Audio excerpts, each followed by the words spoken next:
Okay, good day mga idol. Shout out po sa inyong lahat for today's video. Ayan, makikita po ninyo na nagkakating tayo ng tambutso ng truck. Pow truck po yan. 260 dahil nag low power. Dahil barado po ang DPF. Ang DPF po ng pow truck ay nasa dyan sa loob ng kudrado na yan. Yan po yung kanyang tambutso. Andyan po yung DPF, punong-puno ng carbon, kaya nag low power po ang truck, hindi makaahon. Yan po yung nirescue natin sa Leyte.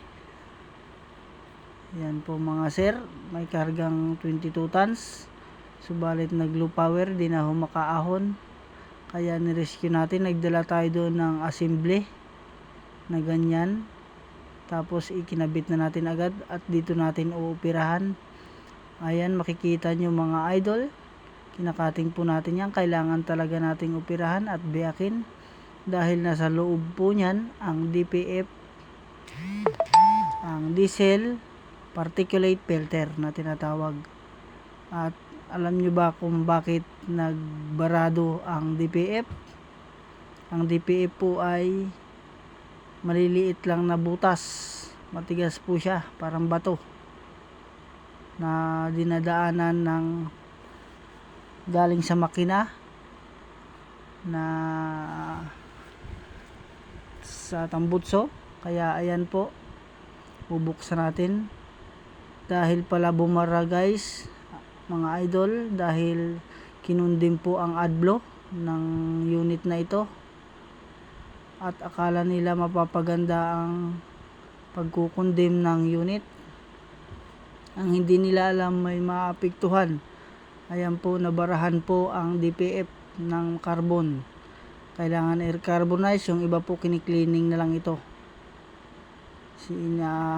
Hang'inan at ini-sprayhan ng tubig ang pagki-cleaning. Pero ang gagawin natin dito mga sir ay ating kailangan ng i-remove, baklasin at kalasin.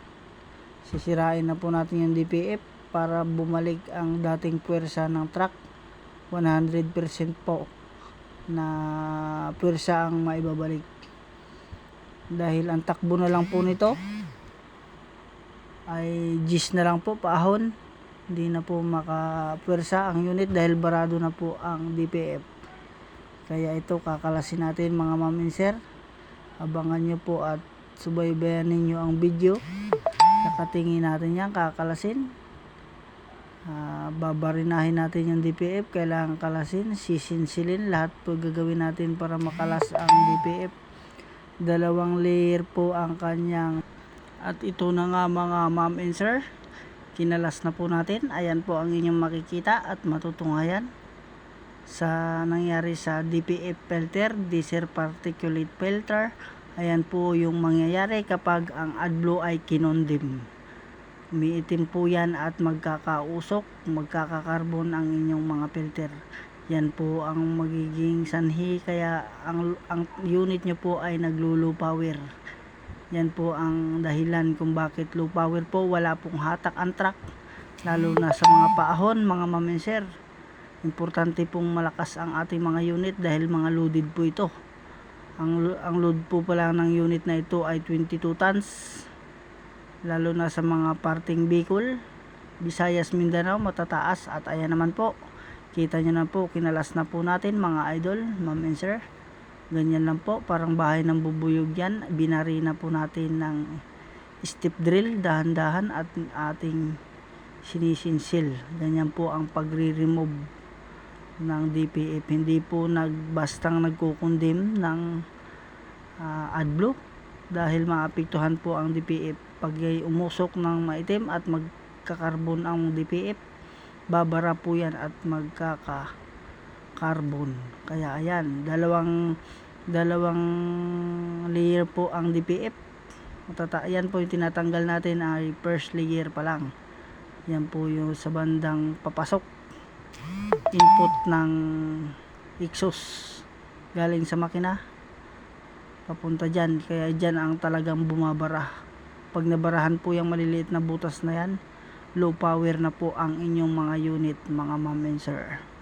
Kaya subaybayan nyo po ang ating video ito para makakuha po kayo ng konting idea. At kung akalahin nyo po na malakas ang tunog ng unit na ito, hindi po yun totoo. Yan po ay tested na po natin, standard procedure po yan. Wala pong malakas na tunog o nakakabulahaw, at hindi naman po uusok ang inyong mga unit. Ayan po, para rin siya naka-muffler, naka-stack. Kala nyo yung open pipe, pero ang hatak po ng inyong sasakyan o truck ay lalakas.